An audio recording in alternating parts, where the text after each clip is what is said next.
យាយក្នុងនេះដែលមានបញ្ញាពុទ្ធឲ្យយល់ថាពីមានបញ្ញាពោពេញយល់ពីហេតុផលគឺជឿភ្លាមបើអ្នកល្ងងទៅជឿតែអបិយជំនឿអត់ហេតុផលហ្នឹងឯងអាត្មាលើករឿងមួយនិយាយពីជំនឿអត់ហេតុផល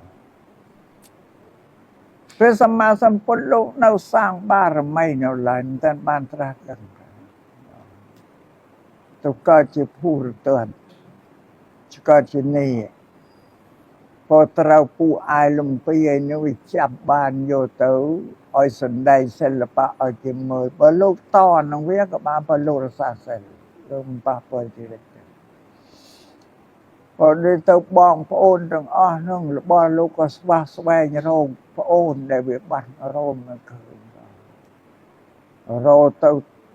សពទីកន្លែងសពពុទ្ធអស់ខ្លះទៅរោតាមព្រៃភ្នំខ្លះទៅរោតាមទឹកសមុទ្រ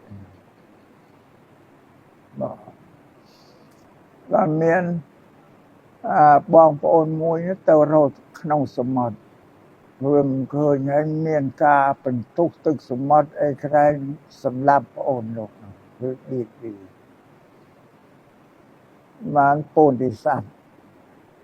នោះថាទៅប៉ះពាល់សមុទ្រទឹកសមុទ្រអត់ទៅប៉ះពាល់នឹងបានទេណាទៅប៉ះពាល់និយាយអតិទេពនិយាយព្រមណាច្រឡំប៉ះពាល់ដល់ព្រះព្រំអីអតិទេពបានទេថាអ្នកឯងមើលយកបញ្យល់អញ្ចឹងបានបងថាព្រះព្រំអតិទេពនឹងមានឥទ្ធិពលណាស់សំបីតទឹកសមុទ្រក៏ដាក់បណ្ដាសាឲ្យប្រៃដែរបានសួរថាហេតុអីបានព្រះព្រំដាក់បណ្ដាសាទឹកសមុទ្រឲ្យប្រៃ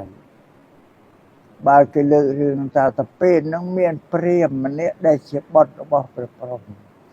ទៅមុជទឹកលាងបាបក្នុងសមុទ្រហ្នឹងហើយដល់សមុទ្រវាមានព្យុះរលកមកក៏បន្សាត់យកព្រាហ្មណ៍នោះសម្លាប់ទៅក្នុងសមុទ្របាត់ហើយព្រះព្រំជាបិតាលោកខ្ញាល់ដាក់បណ្ដាសាទឹកសមុទ្រទៅសុំឲ្យអាទឹកសមុទ្រប្រៃក៏មិនអាណាភកកើតហើយលទ្ធិខាងព្រាហ្មណ៍និយាយដល់ពលស័ព្ទថាទេដូចជាមិនមែនទេចុះព្រះព្រំទៅខឹងអីទៅនឹងសមុទ្រដែលសម្លាប់ព្រាហ្មណ៍តែម្នាក់នោះចាំបើទន្លេគង្គាយមនីអចារវដីមហិមហានៅទីទន្លេធំនៅក្នុងប្រទេសឥណ្ឌានោះដែលពួកព្រាហ្មណ៍តែងទៅមុជទឹកលាងបាបហើយច្មោកលងទឹកស្លាប់រាប់រយមិនព្រះព្រំមិនដាក់បណ្ដាសាទឹកទន្លេនោះឲ្យប្រៃផងអានេះគេរកហេតុផលហើយថាមិនដាក់បណ្ដាសាទឹកទន្លេឲ្យប្រៃផងទៅដាក់បណ្ដាសាអីទៅសមុទ្រសម្រាប់ព្រាហ្មណ៍ម្នាក់នោះថាអញ្ចឹងបានលោកថាមិនមែនទេសមុទ្រមិនមែនត្រូវបណ្ដាសាព្រំទេព្រោះសមុទ្រនេះជាឃ្លាំងទឹកមកផែនដីនេះទឹកមកផែនដីនៅទ្វីបណាតែភ្លៀងហូរចូលទៅសមុទ្រទាំងអស់វាទៅត្រាំនៅនឹងរាប់កាប់រាប់រយឆ្នាំ